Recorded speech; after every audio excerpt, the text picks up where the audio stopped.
Yes, sir. Yes, sir. How you guys doing on this wonderful day? So this video is going to be on writing.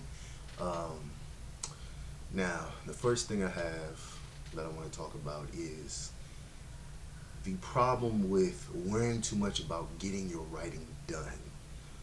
When it comes to writing a novel, you don't really want to put on a date on yourself.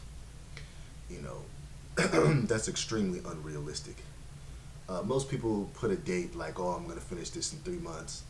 Oh, I'm going to finish this in 4 months. But the truth is, you probably are not going to finish your story that early if you're trying to do like a huge, giant story. If your story is like over 500-600 pages, you're probably not going to finish it in that small little bit of time. If you're writing a story that's only like maybe like 50 pages, you can do that.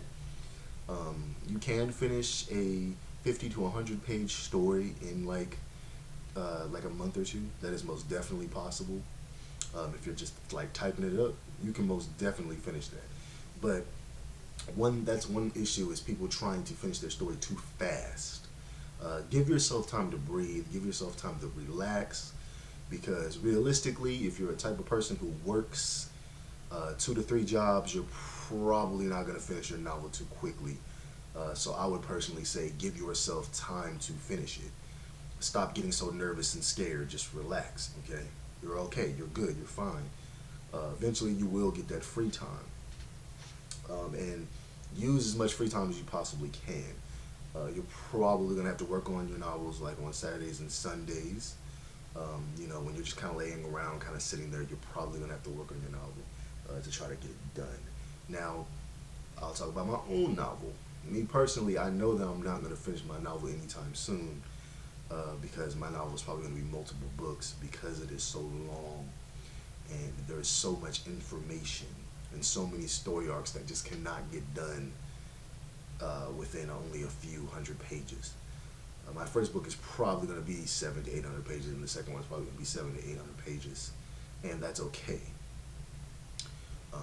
But I have told myself this when it comes to my own novel is that the first one's going to at least get done in the next year or two. That is my goal. That is a perfect goal. That is enough time. That's my goal right now, is to get it done in like 2 years.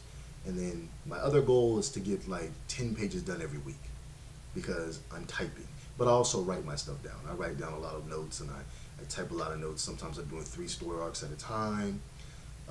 Sometimes I'm doing a rough draft of the story arc in a notebook, and then I'm texting it out later on when it comes to typing it. So that's kind of how I am. But I would say give yourself a realistic amount of time to finish your story, and don't be so hard on yourself. Okay, sometimes there's gonna be a lot of things that are gonna get in the way of you writing your story every single time. Whether it's you live with someone and they keep interrupting every time you're working on it, they're gonna keep coming in the room, messing with you, talking. Let's say you try to work on it in a coffee shop. You're probably gonna have some people that keep coming up to you, trying to talk to you. Hey, can I help you? Blah blah blah.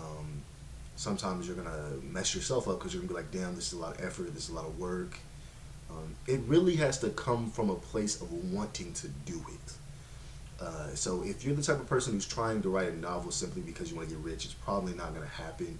And you have to be realistic with the fact that if you do want to make a novel or a novel series that's going to get big and successful, you're probably going to have to get a lot of inspiration from a lot of different places and take a lot of time to think of story arcs and different interesting characters that people are going to really like.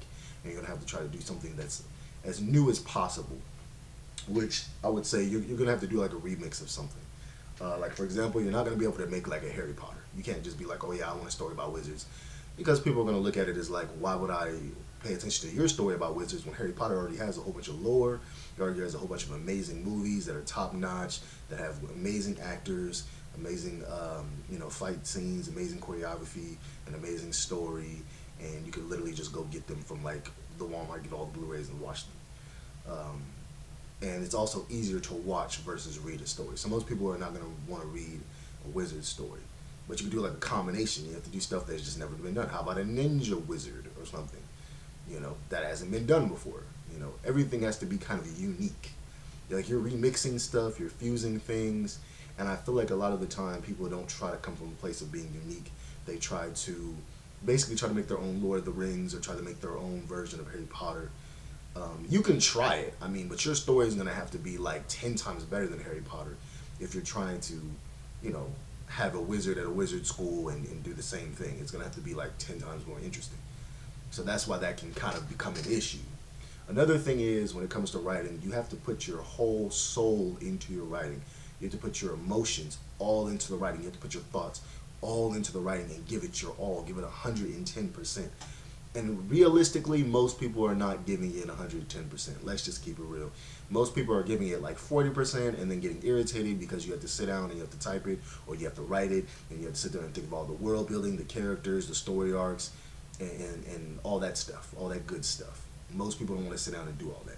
Most people don't want to try to make unique characters, make amazing story arcs, have a fantastic world building, have fantastic dialogue, you know, have fantastic conversations between your characters, have fantastic sad moments and happy moments, fantastic character entrances, fantastic character deaths with very deep and complex lines before a person dies.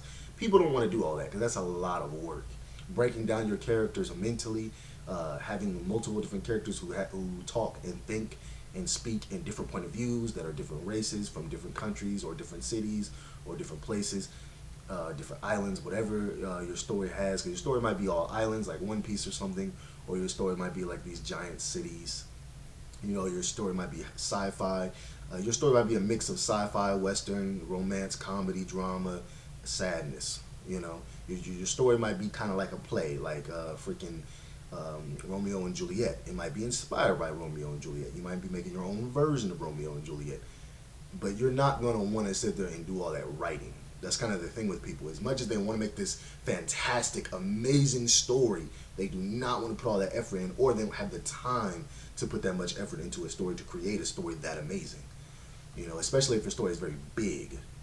You know, if you want to become someone kind of like Stephen King, who literally will write a freaking 800-page story and pop them out like they're like like he just cooked some freaking muffins. You know what I'm saying? I mean, you're gonna have to put some work in. And you know, somebody like Oda, who's a literal working machine. This man is a machine. This man created one of the greatest anime of all time. One of the greatest, I mean, manga. Excuse me. One of the most greatest manga of all time. It's one of the #1 best-selling comics of all time. Why is it like that? Because he puts in max effort. He's the only person that you can really say puts in 100%, 150% max effort. And he does it weekly. And he has multiple notes, multiple notebooks. He knows every arc he wants to do. And then he even freestyles sometimes. It adds in new character arcs and all this stuff. And to be able to do that, I mean, you have to really be invested in your world and your characters and your structure and give it 110%. And my personal advice would be put your whole heart and soul into it. Put everything you got into your story. Don't worry about all the extra stuff that people tell you about. Oh, it has to be done in this amount of time. Oh, it has to your punctuation. Don't worry about punctuation and deadlines and oh, you know, I don't want to sound sexist. I don't want to sound racist. I don't want. Stop worrying about all that. Okay, all those worries that you have, ignore them. Make your story first. You want to finish your whole story, then worry about that stuff later when you're cleaning it up. Because if you sit there and you worry about all that stuff, you will literally never finish your story. Like, real talk. And like I said, don't expect yourself to be like Stephen King or like Oda and be a freaking workaholic work machine, because most people just ain't gonna be able to do it. You're just not gonna have the time to do it. It's borderline impossible if you literally can have, unless you can have your own quiet space. You're sitting down, nobody's coming and bothering you at all, and you get to just write as much as you want. And at the same time, you're so freaking fixated, so obsessed with finishing your story before you die, before you take your last breath, and being 100% dedicated to your story, and sitting there and putting in as much effort as possible and not letting no distractions get into your mind, which is literally almost impossible for most people. That's not normal. But I say try it if you can, because I'm telling you, you know, even someone like J.K. Rowling, I was watching a couple of videos on J.K. Rowling, her writing, and she literally used to write her story all day, every day. She'd get pieces of paper and just write it all day, every day. She would be at work, and they would get so annoyed by her sitting there just like writing. She'd be at work literally writing. Like, that's how into it she was. She's literally a work machine as well, which is why she's a billionaire. Oda's a millionaire. I don't know if Oda's a billionaire. I need to look it up. He might be a billionaire. But Oda's a millionaire as well because he gets obsessed with his story and he just continuously writes it. And that's one way you can make a story. One way you can really make a story is if you just continually use every single thought you get, just use it. But most people are not going to do that. Most people are not going to think that deep into it, man, or create a world that deep. You know, but I've analyzed pretty much every freaking book creator, every person who's created a novel and a manga or a cartoon or an anime. I've like researched it so much to the point where I'm like, I know my novel is going to be amazing. And if you're also writing a novel, you have to look into that, look into the world building, and see, there's people that are going to give you all this different advice. Take whichever advice works for you. But me personally, I feel like you should, because there are people that talk about how you shouldn't world build too hard without a story. I say do both. I say world build as much as possible, make your world freaking huge, and then make a story wherever you want to make a story in that world. And then kind of like Terry Pratchett from Discworld, you really can just make tiny little stories go on in different places. I mean, you don't have to technically follow one story. Remember, you have multiple ways you can write a story and create a story. It's just most people's minds are not working like that because most people's minds are just like all over the place. They're thinking too hard, they're too nervous, too anxious, you know, too much depression, sadness, stress, too much stuff going on in their head versus let me ignore all that nonsense and let me get focused on the story. You know, let me focus on this. You know, I mean, that's what you really have to, really have to be when you're really trying to get into something that you genuinely care about, that's important to you, and you want to really get it done. You know, when you have that goal that you really want, you know. But I also, as a person, you have to realize you might just not be good at it as well, though.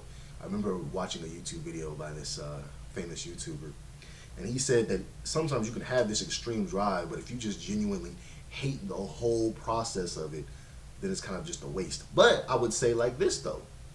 If you're one of those people who can world build in your head and you write all down all these notes of different characters, you can still use that. You can give that to somebody else and make money off of it that way. I mean, there's multiple ways you can make money if you're trying to do it for money reasons. And if you're doing it and you know it's like it annoys you to do it, you know, the book way, you can always just give all your characters to somebody who can illustrate, create a comic book out of it, do it that way. I mean, there's so many different ways you can do everything. It's actually kind of mind-blowing when you really sit down and think about it. But my personal philosophy would be give it all you got when you can. You know, because if you're trying to get big, if that's what you're trying to do, you can do it, but it's max effort, and then you have to really want the drive, and it has to literally be something that's extremely close to your heart. That's what I've learned when it comes to being a writer myself. It has to be something that's close to your heart that you enjoy doing. You have to enjoy wanting to write a story, and you have to find the time to write a story, and you have to put in max effort if you want an interesting story. And don't just make your story basic. People don't want basic anymore. That's one thing.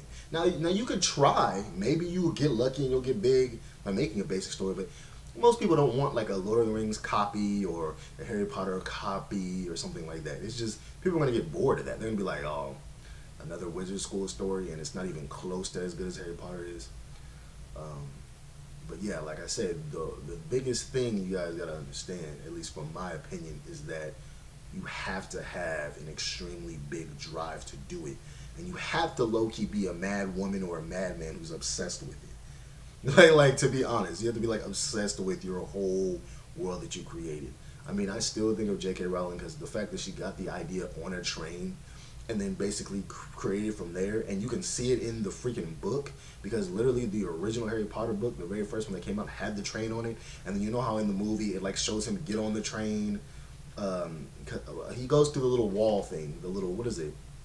Y'all know what I'm talking about. He goes through that wall and stuff like that. Like, she literally got that while she was on the train. Like, that's just, I love that. That's just cool, you know. And then it's like all the little places in Harry Potter. It's pretty obvious they're inspired by like where she lived, which is just cool. I just love looking up videos about J.K. Rowling, videos on like Oda, you know, videos on like the people who are very big, um, Terry Pratchett, and just looking at all their different styles, and I'd be thinking, like how can I be inspired by that? Because inspiration is a very big thing. You want to be inspired by the GOATs, by the greats, by all of them, all the people who write mangas, the people who write anime, the people who write movies. You know, people like Quentin Tarantino, people like Spike Lee. You know, when you're thinking of characters' styles and like powers and stuff like that, get inspired by One Piece or Naruto or Bleach or what else? Dragon Ball Z. Like, look at all the greats and how they did stuff and make a new thing out of all the different things. That's really all you can really do, because every thought is a remix. I mean, you're remixing stuff. You know, as amazing as Harry Potter is, and as much as I love it, there are series before that, like freaking hold on, series like Earthsea, you know, that are pretty. Like this came out first. It's, if I remember correctly, I haven't read all the way through it, but I've heard about how it has like a school. But there are also stories that are inspired by, you know, stories like that. Like, it's pretty clear that Name of the Wind, this book right here, is inspired by Earthsea. It's so obvious. Like, it almost kind of feels like, I was reading both of them, like, these kind of feel kind of similar. But you can learn from all these books and create your own version that's unique to you. You know, but you just have to put in that max effort. You know, you're not just going to find it one day. Because some people, well, let me not say that, because that's actually true. Sometimes you'll just get the click. There's like a magical click sometimes that goes off. But the click is very hard to find. And what I mean by the click is it just gives you this idea, and you're just like, boom, and it just comes to you. Just, that's what J.K. Rowling got when she made Harry Potter on that train. She was like, man. And then she's like, oh, I'm too scared to ask for a pen or paper, so I'm going to keep it in my head. And that was actually a good thing, because she created a whole world off of that, bro. Like, to me, it's still, I said bro. To me, it's so amazing that someone can think of something because of that.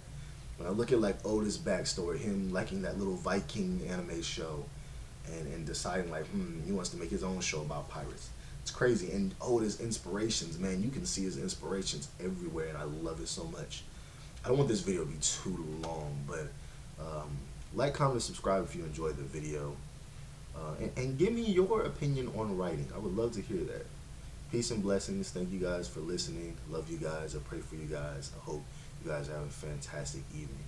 I hope your family's doing well. I hope you're doing well. I hope your mental health is going amazing. Love you. Take care.